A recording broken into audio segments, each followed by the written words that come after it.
Ang laki pa naman. Sayang. Dapat hindi ko na lang inano pala, ano. Dapat hindi ko na lang siya binasag. Ayan, oh. Dapat hindi ko na lang binasag para ano.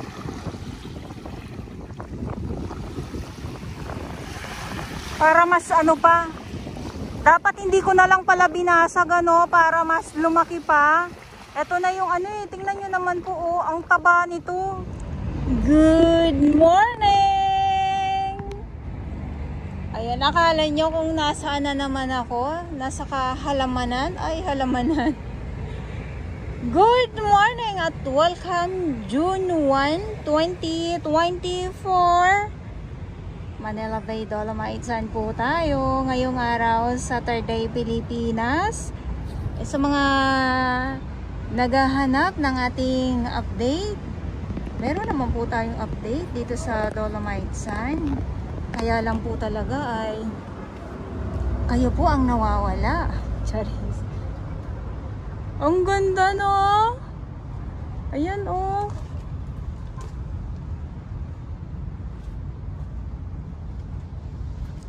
So, sa mga nagtatanong po pala kung bukas na ba sa publiko itong banyo, hindi pa din po. Kaya abang-abang na lang po tayo kung kailan talaga mabubuksan. Nakakaliw ko sa mga ano, sa mga bulaklak.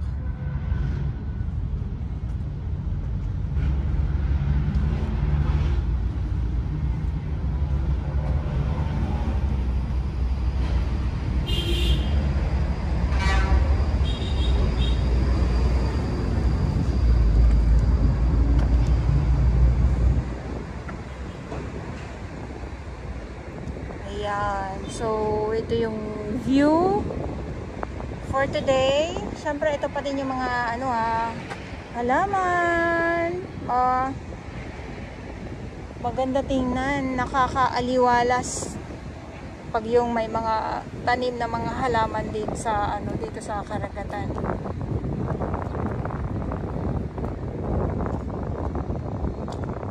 Mainit na, tirik na po ang araw, kaya kung mapapansin nyo po, no, walang tao. Walang tao kasi nga naman sobrang init at maalinsangan yung ano, yung simoy, yung ano, yung init. At dito sa may laot, may mga paraw po dyan na umaarangkada.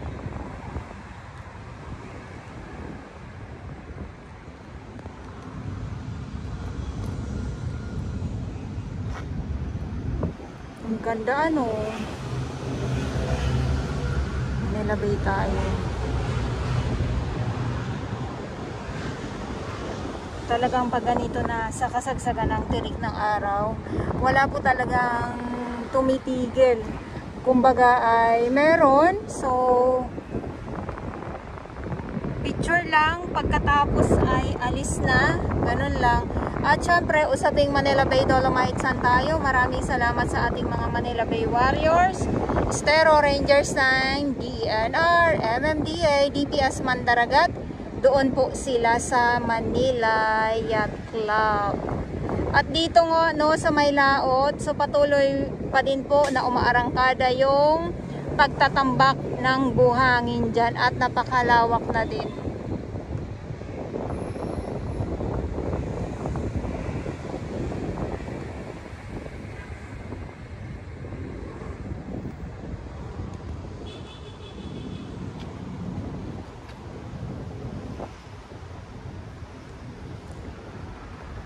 Ayan. June 1 na. Ang bilis ng ano, ang bilis ng panahon. Sabi ko nga kahapon ay May lang. Ngayon ay June 1 na.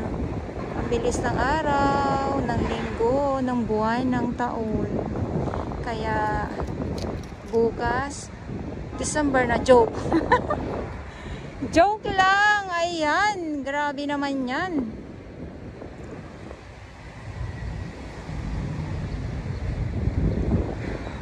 So, silipin muna natin ang ating karagatan. Karagatan talaga. Ito yung sitwasyon naman dito sa ating dalampasigan, na kung saan ay syempre malakas na po ang hangin. Andyan na.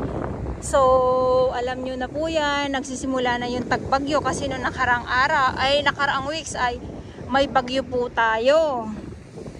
At pagtagbagyo talaga, so alam na natin yan na yung mga samot-saring mga basura ay talagang bibisita po yan dito sa ating Dolomite Sand. Ayan.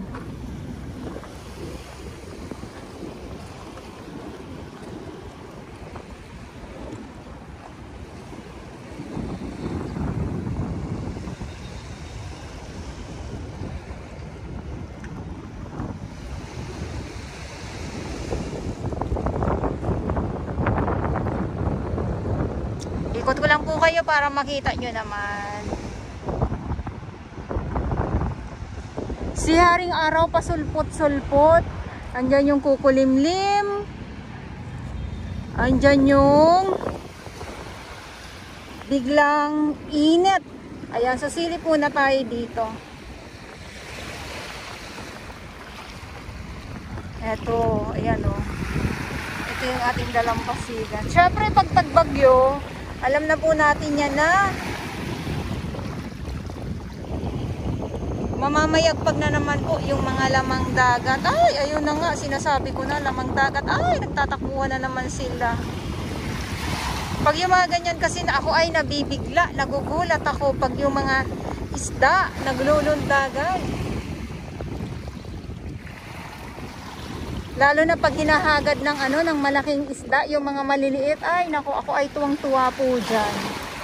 Pero pag sobrang dami po ng basura, ay tayo po ay nalulungkot kasi kumbaga parang pabalik-balik na lang din yung sitwasyon na nakikita natin. Iba't ibang klaseng mga basura ang napapadpad, yung mga ganyan pa.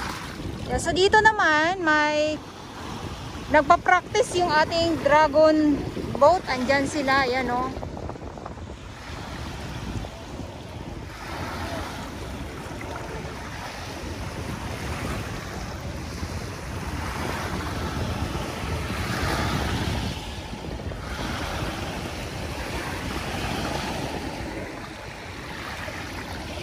At dito sa dalampasigan ay, ayan o, tulad nito halaan, ayan o. Meron tayo makikita na tambak na naman yung mga halaan. Kasi naano yan, nadadagsa ng alon papunta dito sa tabi. Kaya makakakita tayo ng ng mga halaan na naman po. Tulad nito oh. Ang laki naman. Ito, ang laki. Ay, ang payong ko. Ang laki oh, nagsimula na naman. Nagsimula na naman po magpakita ang dambuhalang halaan.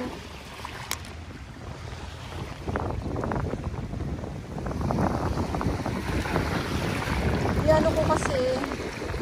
Wait lang ha. Wait lang, alin natin. Ay! Wait lang. Ano ko kung may laman? Olo, may laman siya. Sayang, ang laki pa naman. Ay, may laman. Ayan, oh. Ay, sayang. Dapat hindi ko na lang inano. Ayan, oh, wow. Binasag ko talaga.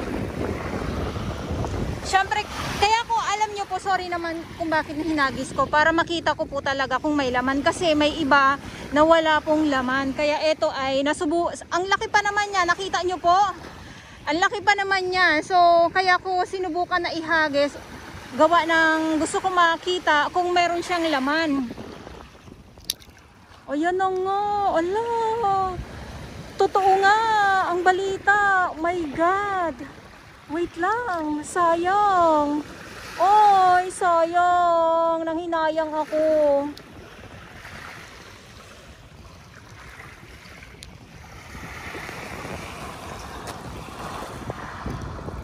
Ayan, oh.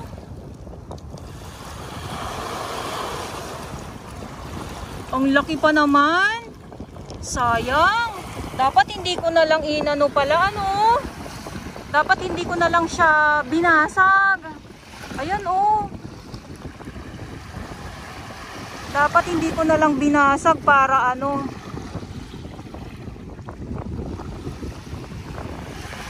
Para mas ano pa.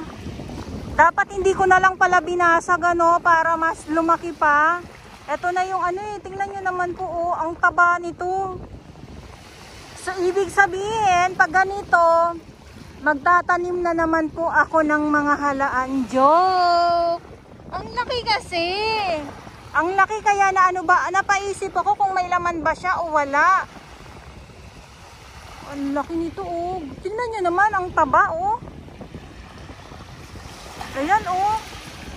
Halaan sa Manila Bay. Buhay na naman ang ating mga lamang dagat na makikita dito kasi tagbagyo na po. Ito ang aabangan natin.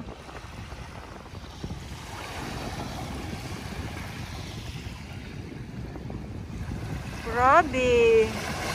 Tapos baka mamaya may ano pala to no.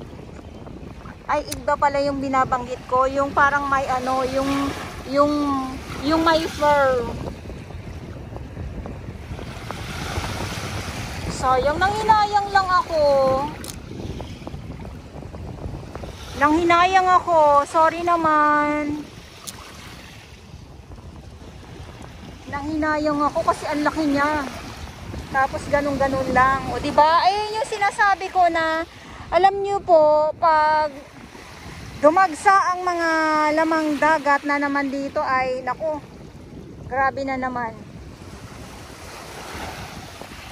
Grabe na naman po ang piyesta pag ganon.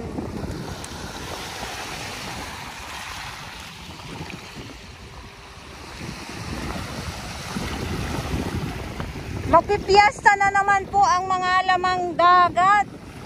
Kita nyo isang peraso tapos ganun kalaki ang makikita natin dito. Makaipon tayo ng ganun ng mga 10 peraso, 5 peraso tapos sasabawan ng isang drum pang ulam ng isang barangay. Joke lang. Good vibes lang po tayong lahat.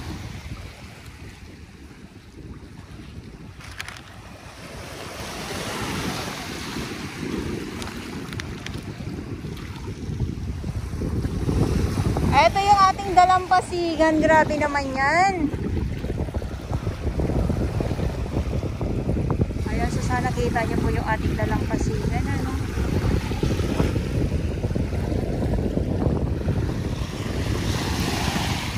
Okay, so ito yung update natin ngayong araw dito sa Manila Bay Dolomites. At ulitin ko lang po, welcome June